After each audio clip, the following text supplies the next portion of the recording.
SHO AP TV YouTube channel ప్రేక్షకులకు నమస్తే. Vaccine ఈ పేరు మనందరికీ సుపరిచితమే. దాదాపుగా మనలో వ్యాక్సిన్ తీసుకొని వారంటూ ఎవరు ఉండరు.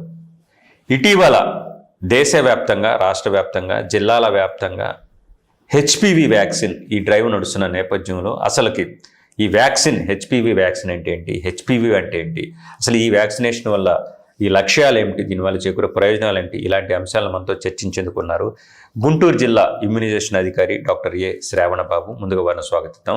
నమస్తే డాక్టర్ గారు. నమస్తే సార్. ముందుగా మిమ్మల్ని ఎస్హెచ్ఓ యూట్యూబ్ ఛానల్ ప్రేక్షకులకి సాధారణంగా స్వాగతం పలుకుతున్నాం సార్. మీకు ఫస్ట్ ఆఫ్ ఆల్ సార్, మనం హెచ్పివి వ్యాక్సినేషన్ గురించి తెలుసుకునే ముందు అసలుకి ఈ హెచ్పివి అంటే ఏమిటి, దీని గురించి ఇప్పుడు ఎందుకు ఇంత చర్చ జరుగుతుంది, ఇదేమైనా కొత్తగా వచ్చిన వైరసా లేదా ఎంతమంది నుంచే ఉందా, దీని గురించి తెలియజేయగలరు సార్? ఈ హెచ్పివి అని అంటే ఏంటంటే హ్యూమన్ ప్యాపిల్లోమా వైరస్ అండి. ఇది ఎప్పటి నుండో ఉంది, ఎప్పటి నుండే కాదు ఎప్పటి నుండో ఉంది. కాకపోతే ఏంటంటే దీనికి ఈ హెచ్పివి వైరస్ అనేది అది రాకుండా ఓన్లీ వ్యాక్సిన్ ఉందండి. మనకు ఒక్క వైరస్ వలన ప్రివెంట్ చేసే క్యాన్సర్స్ని ఒకే ఒకటి ఉంది, అది హెచ్పివి వైరస్. అంటే ఇది వ్యాక్సిన్ ప్రివెంటబుల్ క్యాన్సర్ అనమాట. అందుకని దీని మీద ఆల్రెడీ 159 దేశాల్లో ఇది ఒక 10 సంవత్సరాల నుండి సక్సెస్ఫుల్గా జరుగుతుందండి. అన్ని 159 దేశాలంటే ఒకసారి మనం ఆలోచించాలి. సో ఇది ఇప్పుడు భారత ప్రభుత్వం, మరి గౌరవ ప్రధానమంత్రి గారు శ్రీ నరేంద్ర మోదీ గారు గత నెల అంటే ఫిబ్రవరి 28వ తారీఖున అజ్మీర్లోను, అలాగే మన గౌరవ ముఖ్యమంత్రి నారా చంద్రబాబు నాయుడు గారు చీపురుపల్లి విజయనగరం జిల్లాలోను దీన్ని లాంఛనం స్టార్ట్ చేశారు. సో ఇప్పుడు మనం ఎందుకు ఇది చెప్పుకోవాల్సి వస్తుందంటే, ఇది 2022 సెన్సస్ కనుక తీసుకుంటే దాంట్లో 79,000 ఈ కేసులు వస్తే కార్సినోమా సర్విక్స్ కేసులు, అంటే గర్భాశయ ముఖద్వార క్యాన్సర్ అంటారు. కార్సినోమా సర్విక్స్ అంటే carcinoma of the lower end of the uterus, దాన్నే సర్విక్స్ అంటాం. సో దానికి 79,000 కేసులు వస్తే దాదాపుగా 34,000 మంది పైచిలుకు చనిపోయారండి. అంటే మోర్టాలిటీ అనేది ఏ రేంజ్లో ఉందో చూడండి. అంటే ఆల్మోస్ట్ 45% మోర్టాలిటీ ఉంది. అంటే సగం మంది, నియర్లీ సగం మంది చనిపోతున్నారు. సో దీనికి మరి ఈ మరణాన్ని మనం నివారించాలంటే దీన్ని ఎలా నివారించాలి? వ్యాక్సిన్ ఉంది. So vaccine preventable cancer. So దీన్ని ఇప్పుడు మన భారత ప్రభుత్వం అన్ని రాష్ట్రాల్లోనూ, ఈ మరి ఆంధ్రప్రదేశ్లో ముఖ్యంగా ఈ కార్యక్రమాన్ని స్టార్ట్ చేశారు. ఈ మరణాలు తగ్గించడానికి, భవిష్యత్తులో ఈ క్యాన్సర్ బారిన పడకుండా మరి ఇప్పుడున్న బాలికలే రేపు భావి పౌరులు కాబట్టి వాళ్ళందరికీ ఒక మంచి ఆరోగ్యాన్ని కలిగజేయాలన్న ఉద్దేశంతో ఈ కార్యక్రమాన్ని స్టార్ట్ చేశారు.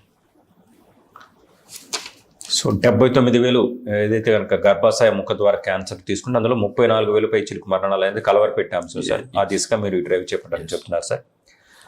సో ఇంకొక విషయానికి వచ్చేసి సార్, అసలు ఈ హెచ్పివి ఈ వైరస్ అనేది ఒకరి నుంచి మరొకరికి ఎలా వ్యాప్తి చెందుతుంది సార్?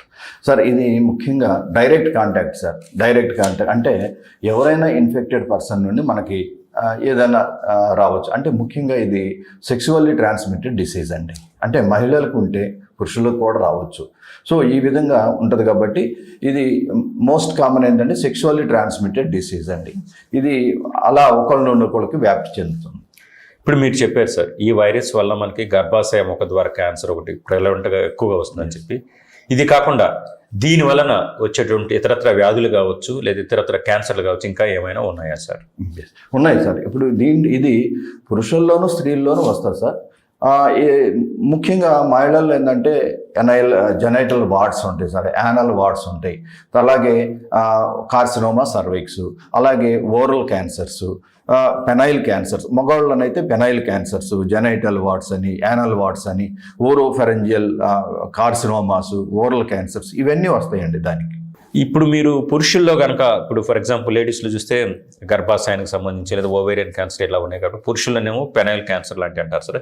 ఈ పెనైల్ క్యాన్సర్ కాకుండా పురుషుల్లో ఓరల్ క్యాన్సర్స్ కాకుండా ఇతరత్ర ఇంకేమైనా వ్యాధులు వచ్చే అవకాశం ఉందా సార్ ఈ వైరస్ వల్ల?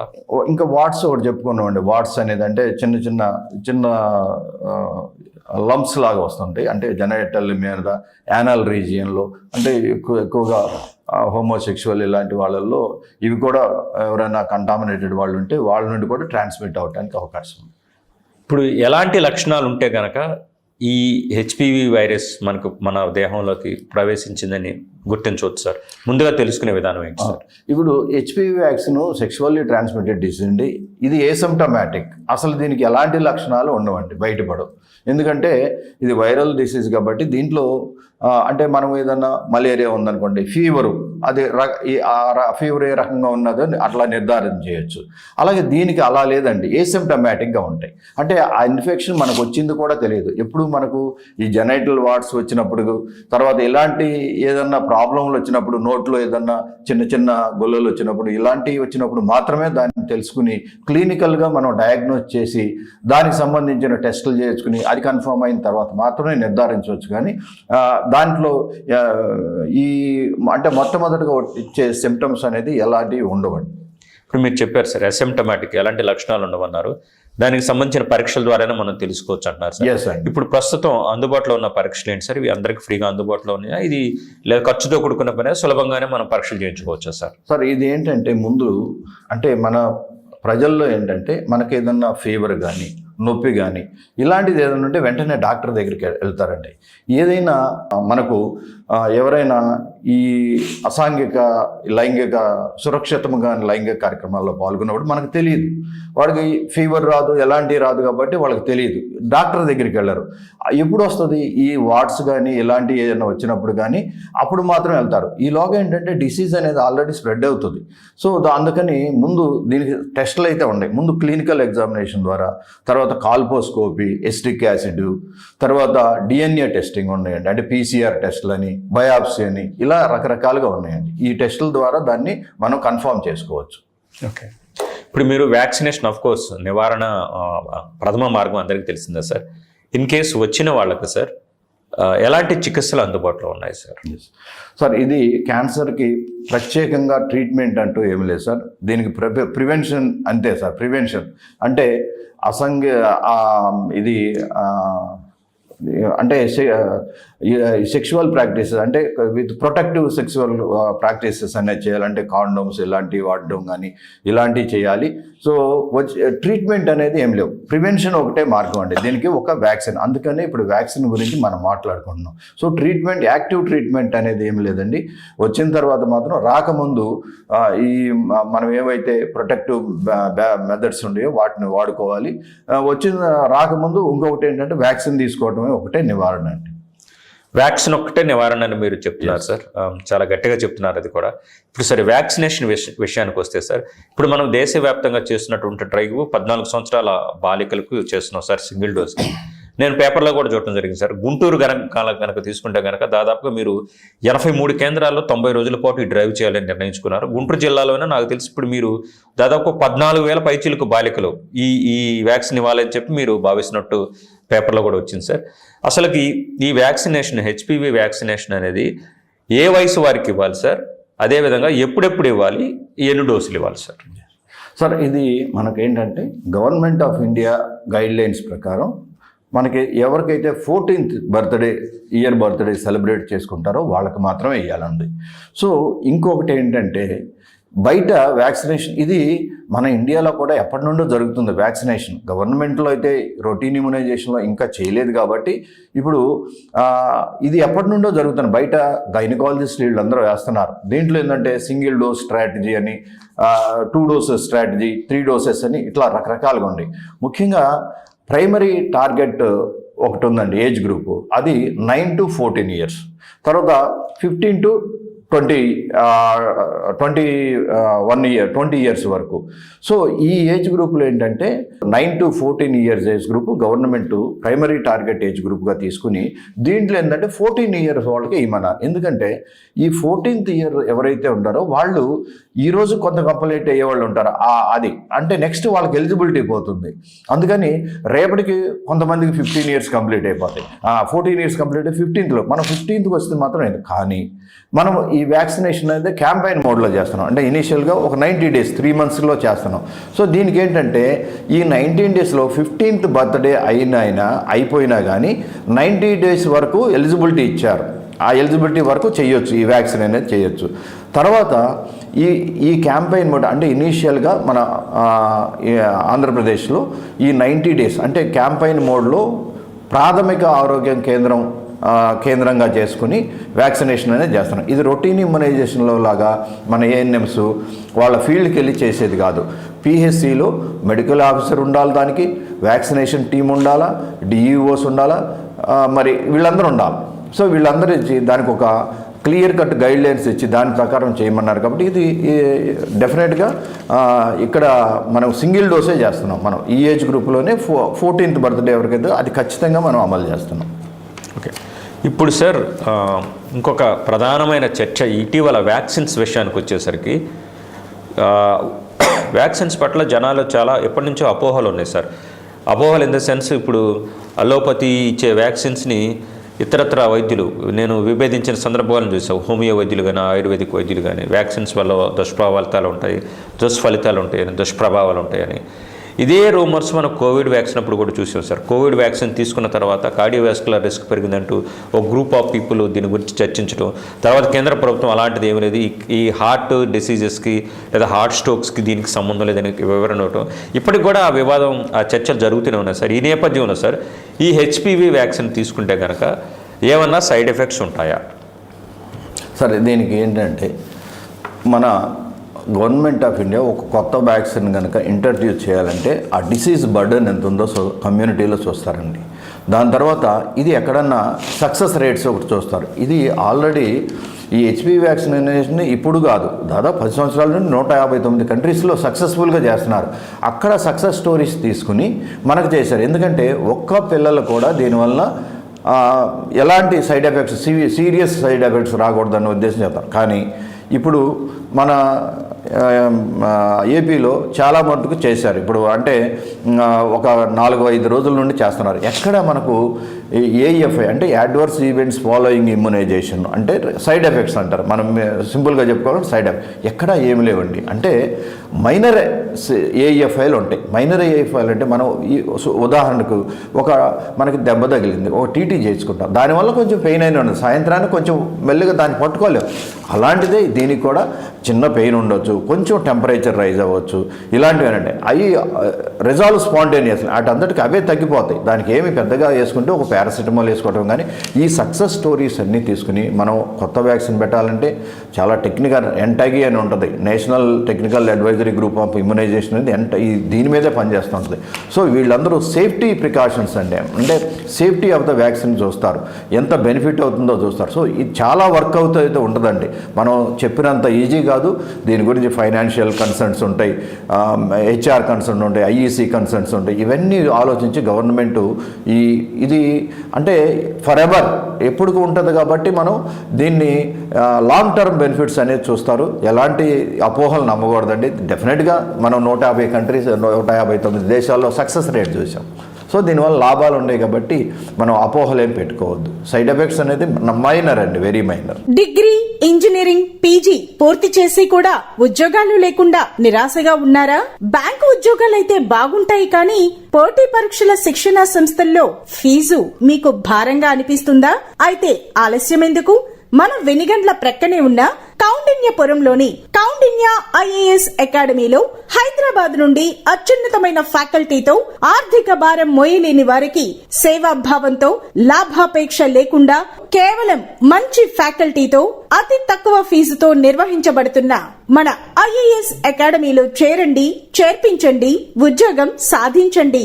వివరాలకు doctor E V Narayana, retired principal, TGPS college, Guntur, founder and chairman cum managing trustee, Guntur, Andhra Pradesh. Cell number 9966112933. ఇప్పుడు ఈ వ్యాక్సినేషన్ లేదా ఈ వ్యాక్సిన్ అందరూ తీసుకోవచ్చా, లేదా ఎవరికైనా ఇవ్వటానికి ఏమన్నా పరిమితులు ఉన్నాయా సార్? ఎవరైనా తీసుకోకూడదా? ఇది పరిమితులేనండి. ఎందుకంటే గవర్నమెంట్ ఆఫ్ ఇండియా వాళ్ళు మనకు 14th బర్త్డే సెలబ్రేట్ చేసుకున్న వాళ్ళకి మాత్రమే ఇస్తున్నాం. ఈ 90 days ఇస్తాం. ఇది ఎవరికి వాళ్ళు ఇదేంటంటే గార్డాసిల్ 4 అనేది వ్యాక్సిన్ ఇస్తున్నాం. ఆల్రెడీ మనకు మార్కెట్లో ఇండియాలో గార్డాసిల్ 4 ఉంది, గార్డాసిల్ 9 ఉంది, అలాగే సర్వావ్యాక్ ఉంది, సర్వారిక్స్ ఉంది. ఈ వ్యాక్సిన్స్ అన్నీ ఉన్నాయి. కాకపోతే మనం ఇది ఎంఎస్డి మెర్క్ వాళ్ళది, అంటే గార్డాసిల్ 4 గార్డాసిల్ 9 అనేది మెర్క్ కంపెనీ వాళ్ళది. అలాగే సర్వారిక్స్ అనేది జిఎస్కే వాళ్ళది, గ్లాక్స్కో, ఇది ఇంటర్నేషనల్ కంపెనీస్. సో దీంట్లో క్వాలిటీ విషయంలో రాజీ పడే ప్రసక్తే లేదండి. అలాగే సర్వావ్యాక్ అని ఉంది, అది సీరం ఇండియా వాళ్ళది. ఇది మన ఇండియన్ మ్యానుఫ్యాక్చరింగ్ కంపెనీ అండి, అది మన ఇండియాలోనే తయారు చేస్తారు సర్వావ్యాక్ అనేది. సర్వారిక్స్, ఈ తర్వాత గార్డాసిల్ 4 గార్డాసిల్ 9. మంది ఇప్పుడు చేసేది గార్డాసిల్ 4 మెర్క్ కంపెనీ అండి. 0.5 ml ఇంట్రామస్కులర్ లెఫ్ట్ అప్పర్ ఆర్మ్కి చేస్తారు సింగిల్ డోస్. మరి మిగిలిన వాటిల్లో కొంతమంది 2 డోసెస్ షెడ్యూల్ ఉన్నాయి, 3 డోసెస్ షెడ్యూల్. కానీ ఇదేంటంటే మనకు గవర్నమెంట్ ఆఫ్ ఇండియా చాలా ట్రయల్స్ చేసి ఎవిడెన్స్ బేస్డ్గా సింగిల్ డోస్ కూడా మనం అది ఏదైతే 2 డోసులు వేస్తామో లేకపోతే 3 డోసులు వేస్తామో వాటికి ఈక్వలెంట్గా ఉంటుంది ఈ సింగిల్ డోస్ కూడా. దీంట్లో ఏంటంటే ముఖ్యంగా క్వాడ్రావెల్ అంటే 4 ఉంటాయండి. 4 అంటే మనం హెచ్పివి వైరస్లో, హ్యూమన్ ప్యాపిల్లో వైరస్లో మోర్ దెన్ 200 టైప్స్ ఉంటాయి. దీంట్లో హై రిస్క్, లో రిస్క్ అని ఉంటాయండి. హై రిస్క్ అని వచ్చేవరకు ఏంటంటే ఒక 17 టైప్స్ ఉంటాయి. అంటే దీంట్లో ఏంటంటే ప్రధానంగా 16 and 18, ఇంకా అట్లా ఉన్నాయి 31, 33, 35, తర్వాత 50, 51, తర్వాత 55, ఇట్లా రకరకాలుగా 17 వెరైటీస్ హై రిస్క్ ఉన్నాయి. లో రిస్క్ ఉన్నాయి. లో రిస్క్ అంటే ఏంటి, 6 and 11. ఈ హై రిస్క్లోనే 16th స్పీషీస్ వచ్చి మోస్ట్ ఆంకోజెనిక్. అంటే ఈ ఎవరైతే పెర్సిస్టెంట్గా రిపీటెడ్గా ఈ వైరస్ది ఆ 16 వెరైటీ వైరస్తో ఇన్ఫెక్షన్ అవుతూ ఉంటారో వాళ్ళకి మాత్రం డెఫినెట్గా కార్సినోమా సర్విక్స్ రావడానికి అవకాశం ఉంటుంది. అందుకని వీళ్ళు మరి ఈ పరీక్షలు చేయించుకోవడం, ప్యాప్ టెస్ట్ అంటారు, ఇలాంటివి చేయించుకోవడం చాలా మంచిది. అలాగే 6-11 అని ఉంది, అది జెనైటల్ వార్డ్స్, ఓరల్ ఇలాంటివి రావడానికి దోహదపడుతూ ఉంటాయి. సో మనకి ఇప్పుడు ఇచ్చే వ్యాక్సిన్లో క్వాడ్రివాలెంట్ అంటే 6-11, 16-18 ఈ 4 కవర్ అవుతాయి. కాబట్టి మనకు దాదాపుగా ఈ సర్వైకల్ క్యాన్సర్ రాకుండా దాదాపుగా 80 to 90% ప్రొటెక్షన్ అనేది వస్తుంది. సో ఇప్పుడు మనం చేస్తుంది గార్డాసిల్ 4 అండి. ఇంకొకటి ఏంటంటే కాంట్రా ఇండికేషన్ గురించి మనం చెప్పుకోవాలి. ఈ వ్యాక్సిన్ ఎవరిలో వేయకూడదు. ఫస్ట్ ఇది ప్రెగ్నెన్సీలో వేయకూడదండి, మెర్క్ కంపెనీ వాళ్ళది. సో సింగిల్ డోసులు, ఎవరి డోసులు వాళ్ళకేనండి ఇది సింగిల్ డోస్ వైల్స్ అనేది వస్తాయి. ఇందులో దీనికి సంబంధించిన మరో ప్రశ్న డాక్టర్ గారు, ఇప్పుడు ఇది పురుషులకు కూడా ఈ హెచ్పివి దీనికి సంబంధించిన క్యాన్సర్లు వస్తున్నాయి కాబట్టి, సో ఈ డ్రైవ్ అనేది ఫస్ట్ మనకి బాలికలకు ఎందుకు చేస్తున్నారు, బౌలర్కి కూడా ఎందుకు చేయట్లేదు సార్? ఎందుకంటే ముందు బాలికలు ప్రొటెక్ట్ అయితే ఈ ఎండ్ రిజల్ట్స్ అనేది అంటే కార్సినోమా సర్విక్స్, జెనైటల్ వార్డ్స్ ఇళ్లలో మహిళల్లో త్వరగా వస్తాయి. కాబట్టి ముందు వీళ్ళని ప్రైమరీ ఏజ్ గ్రూపులో మనం ఏం చెప్పామంటే ఎవరైతే 14 years గర్ల్స్కి మాత్రమే చేస్తున్నాం ఇప్పుడు క్యాంపెయిన్ మోడ్లో 3 months. తర్వాత నెక్స్ట్ రొటీన్ ఇమ్యునైజేషన్కి ఇది వెళ్ళిపోద్ది. అంటే ఈ 90 రోజులు అయిపోయిన తర్వాత ఈ వ్యాక్సిన్ ఏఎన్ఎంస్కి ఇచ్చారు. అంటే ఫీల్డ్ లెవెల్లో మా మహిళా ఆరోగ్య కార్యకర్తలు ఎవరైతే ఉంటారో వాళ్ళకి ఇచ్చేసేస్తాం. అంటే రొటీన్ ఇక ఈ 90 days తర్వాత వాళ్ళకి చేస్తారు. సెకండరీ టార్గెట్ గ్రూప్ ఉన్నారు, అంటే బాయ్స్ కానీ ఆ తర్వాత 15 years అండ్ అబోవ్ వాళ్ళకి కానీ వీళ్ళు సెకండరీ. మరి వాళ్ళకి నెక్స్ట్ గవర్నమెంట్ వాళ్ళు డెసిషన్స్ ఏం తీసుకుంటారో దాని ప్రకారం చేయాల్సి ఉంటుంది. ప్రైమరీగా మాత్రం గర్ల్స్ కోర్టుకే చేస్తున్నాం. ఎందుకంటే మహిళల్లో కనుక ఆ క్యాన్సర్ కనుక మనం రాకుండా ప్రివెంట్ చేసినట్టయితే ఈ వైరస్ కూడా అక్కడ ఉండదు. కాబట్టి సో ప్రాబ్లం అనేది ఉండదు, నెక్స్ట్ అనేది ప్రాబ్లం ఉండదు. మా principal health secretary Shri Saurav Gaur గారు, అలాగే మా కమిషనర్ వీరపాండ్యన్ గారు, తర్వాత మా director of health Shri Padmavathi గారు, మా స్టేట్ ఇమ్యునైజేషన్ దేవి గారు, ఇలా అన్ని లెవెల్ నుండి ప్రతిరోజు ఈ ప్రోగ్రామ్ని చాలా క్షుణ్ణంగా పరిశీలిస్తున్నారు. క్షేత్రస్థాయిలో ఏం జరుగుతుంది ఈ రోజులు అంటే దీని మీద సేఫ్టీ అనేది. అంటే నేను ఎందుకు చెప్తున్నానంటే గవర్నమెంట్ ఎంత బాధ్యతగా చేస్తుంది దీన్ని, ఎంత క్షేత్రస్థాయిలో మైక్రో ఇన్స్పెక్షన్ లాగా ప్రతి వాళ్ళు అనేది ఈ వ్యాక్సినేషన్ గురించి అబ్జర్వ్ చేస్తున్నారండి. అందుకని ఎలాంటి ప్రజలకు అసౌకర్యం రాకుండా దీని మీద ఏదైనా సైడ్ ఎఫెక్ట్స్ వస్తే వెంటనే ఇమీడియట్గా మీరు ఏం యాక్షన్, దీనికి అంతా చాలా పక్కాగా మేము ప్లాన్ చేసుకున్నాం. ఎందుకంటే ఎవరికైనా సరే ఎవరికి రావండి 99.9% ఎవరికి రావు. ఇన్ కేస్ 0.001% వచ్చినా కానీ వాళ్ళని ఎఫెక్టివ్గా ట్రీట్ చేయడానికి మేము సెకండరీ లెవెల్ హాస్పిటల్స్ అంటే 24/7 అలాగే టెర్షరీ హాస్పిటల్స్ GGH ఇలాంటివి హాస్పిటల్స్ అన్ని ట్యాగ్ చేసుకున్నాం. సో ఇది ఎక్కడ అంటే మనం గవర్నమెంట్ ఇచ్చింది కదా ఈ వ్యాక్సిన్ వేసుకుంటాం ఇలా కాదండి. దీన్ని ఒక డాష్ బోర్డ్ ద్వారా అంటే ఇప్పుడు చేసే ఇమ్యునైజేషన్ మొత్తం యూవిన్ పోర్టల్లో ఎంటర్ చేయాల్సి ఉంటుంది. సో ఈ రోజున చేసిన వ్యాక్సిన్ రియల్ టైం వ్యాక్సినేషన్ అంటారు. ఈ రోజు చేసిన వ్యాక్సిన్ ఎవరైతే పిల్లలు చేయించుకుంటున్నారో వాళ్ళకి ఆ వ్యాక్సిన్ వేయటం యూవిన్ పోర్టల్లో అప్లోడ్ చేయటం, అలాగే ఈ వ్యాక్సినేషన్ సర్టిఫికేట్ డౌన్లోడ్ చేసి వెంటనే పిల్లలకి చేస్తున్నామండి ఆ పిల్లలకి. సో ఇంత పకడ్బందీగా మరి మన గవర్నమెంట్ హెల్త్ డిపార్ట్మెంట్లో హైలార్కీ ఏదైతే ఉందో వాళ్ళందరూ వాళ్ళ స్థాయిలో దీని మీద ప్రతి నిమిషం ప్రతి సెకండ్ అనేది రివ్యూ అనేది చేస్తున్నారు, మానిటరింగ్ అనేది చేస్తున్నారు.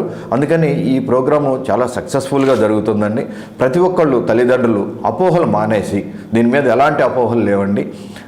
ఈ వ్యాక్సిన్ చేసుకున్నట్లయితే మన పిల్లలను ఎవరైతే భావి పౌరులుగా ఉంటారో రేపు వాళ్ళని ఈ కార్సినోమా సర్విక్స్ అనేది ఇప్పుడు కార్సినోమా సర్విక్స్ అంటే ఇంకో మాట మీకు ఈ రోజున ప్రపంచవ్యాప్తంగా చూసుకుంటే కార్సినోమా సర్విక్ 4th ప్లేస్లో ఉందండి. అంటే ఫస్ట్ది breast cancer, 2 lung cancer, 3 colorectal cancer, 4 ఈ ఇది కార్సినోమా సర్విక్స్ ఇది ఉంది. మన ఇండియాలో సినారియో చూసుకుంటే ఫస్ట్ది బ్రెస్ట్ క్యాన్సర్, రెండవది కార్సినోమా సర్విక్స్ అండి. ఇది మేము చదువుకున్నప్పుడు 90s carcinoma cervix is the most common cancer in females అని చెప్పుకున్నాం, ఉమెన్స్ ఏజ్ గ్రూప్లో అని చెప్పుకున్నాం. కానీ ఇప్పుడు అలా కాదు, బ్రెస్ట్ క్యాన్సర్ అనేది ఎక్కువగా వస్తుంది. సో సెకండ్ మోస్ట్ వచ్చేవారు కార్సినోమా సర్విక్స్ అయిపోయింది ఇప్పుడు. సో దీనికి మనం NCD-CD 4.0లో క్యాన్సర్ స్క్రీనింగ్ కూడా పెట్టాం. ప్రతి విలేజ్లో క్షేత్రస్థాయిలో హౌస్ టు హౌస్కి వెళ్ళినప్పుడు ఈ హెల్త్ సిబ్బంది ప్రతి ఇంటికి వెళ్ళి ఇంటికి రిలేట్ అంటే బ్రెస్ట్ క్యాన్సర్కి సంబంధించిన పరీక్షలు వాళ్ళకందరికీ ట్రైనింగ్ ఇవ్వడం జరిగిందండి. బ్రెస్ట్ క్యాన్సర్ని ఎలా మనం టెస్ట్ చేసుకోవాలి, సర్వైకల్ క్యాన్సర్ ఉంటే ఎలాంటి సిమ్టమ్స్ వస్తాయి, వాళ్ళని సస్పెక్టెడ్గా చేసి డాక్టర్ దగ్గర పంపించి కన్ఫర్మ్ చేసుకుని అక్కడ నుండి ప్రైమరీ ఆంకాలజీ POU అనేది ఒకటి మనకి నాట్కో హాస్పిటల్లో పెట్టారు ఇక్కడ గుంటూరు GGHలో, అక్కడికి రిఫర్ చేస్తున్నాం ఓరల్ క్యాన్సర్ ఏదన్నా ఉండగానే. సో ఇది మనం స్ట్రాటజీ. తర్వాత దీనికి global strategy to eliminate cervical cancer by 2030 అనే గవర్నమెంట్ ఇంటర్నేషనల్గా ఒక స్ట్రాటజీ ఉంది. 2030కి మనం ఈ సర్వైకల్ క్యాన్సర్ని మనం కంప్లీట్గా ఎలిమినేట్ చేయాలంటే స్ట్రాటజీ ఒకటి ఇచ్చింది. అదేంటంటే 90-70-90 స్ట్రాటజీ అండి. ఇది చాలా ఇంపార్టెంట్, అందరూ తెలుసుకోవాలి. 90 అంటే ఏంటంటే 90% ఆఫ్ ద ఆ age group 14 years age group ఎవరైతే ఉన్నారో వాళ్ళకి యాక్టివ్ ఇమ్యునైజేషన్ అనేది కంప్లీట్ చేయాలి. 90% of the girls age group 14 years వాళ్ళది ఇమ్యునైజేషన్ కంప్లీట్ చేయాలి. నెక్స్ట్ 70 years అంటే at the age of 35 and 45 ఎవరైతే మహిళలు ఉంటారో వాళ్ళందరికీ హై అండ్ టెస్టులు అంటే మోస్ట్ ఎఫిషియంట్ టెస్టులతో మనం స్క్రీనింగ్ అనేది చేయాలి. 70% ఆఫ్ ద ఉమెన్ స్క్రీనింగ్ చేయాలి 2030కి. తర్వాత నెక్స్ట్ 90 ఉంది, 90-70-90. దీంట్లో 90% of the genital tract lesions అంటే ప్రీ క్యాన్సరస్ కండిషన్ కానీ వాటిని ట్రీట్మెంట్ ఇవ్వాలి ప్రీ క్యాన్సర్ కండిషన్కి. అలాగే 90% of the invasive cancers carcinoma సర్విక్స్లో ఇన్వేజివ్ క్యాన్సర్స్ దాన్ని మనం మేనేజ్ చేయాలి. సో ఈ స్ట్రాటజీ అనేది చాలా ఇంపార్టెంట్. 90-70-90 స్ట్రాటజీ అనేది చాలా ఇంపార్టెంట్.